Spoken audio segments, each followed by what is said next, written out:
আট দফা দাবিতে গণ অবস্থান সংগঠিত রাজধানী আগরতলার প্যারাডাইস চৌমুহনী এলাকায়।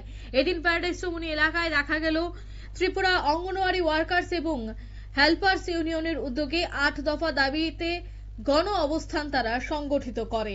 বেশ কিছু দাবি দাওয়াকে সামনে রেখে তাদের এই গণ অবস্থান কি উঠে আসছে, বিস্তারিত কি বলছেন বাম নেতা মানিক দে, শোনাবো। অঙ্গনারী ওয়ার্কার হেল্পার ত্রিপুরা রাজ্যে 20,000-এর উপর আছে এবং এরা এই রাজ্যে বিজেপি সরকার ক্ষমতা আসার পর তাদেরকে অনেকটা বৃত্ত শুভ মনোভাব নিয়ে, এরা তো কর্মচারী, এরা শিশুদের সেবা করে, শিশুদের বিকাশ ঘটায়, শিশুদেরকে উন্নত পর্যায়ে নিয়ে যায়, তাদের খাদ্যের সন্ধান দেয়। এই কাজ তো তাদেরই করতে হয় এবং টিকাকরণ থেকে আরম্ভ করে উপর্যুপরি যা কাজ আছে সমস্ত কাজ অঙ্গনওয়াড়ি ওয়ার্কার হেল্পারকে দিয়ে করায়। সরকারের কোনো সার্ভে করতে হবে, সরকারের কোনো খবরাখবর সংগ্রহ করতে হবে, বাস একটা রেডিমেড ফোর্স আছে অঙ্গনওয়াড়ি ওয়ার্কার হেল্পার, তাদেরকে নামিয়ে দাও, তাদেরকে দিয়ে কাজ করাতে হবে।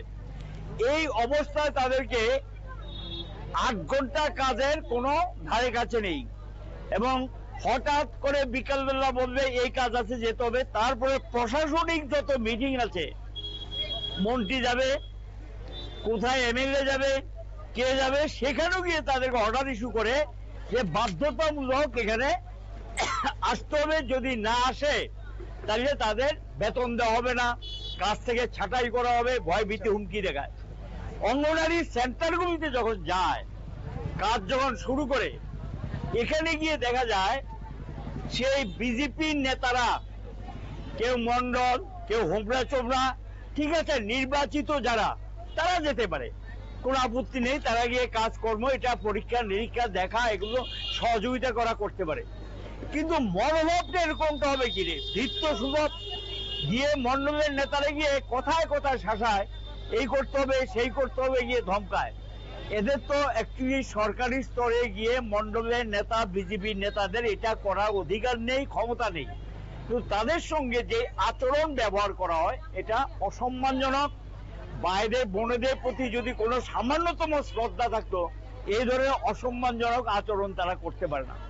এখন প্রশ্ন হলো, এইগুলো আমি পরিস্থিতিটা বললাম, এই পরিস্থিতিতে আরেকটা কাণ্ড ঘটায়, যখনই কোনো বিজেপি সভা সমিতি মিছিল বা বিএমএস এ মিছিল মিটিং থাকবে, অর্ডার ইস্যু করে দেয় এটাতে আসতে হবে, তো ভাড়াটা দেবে কে?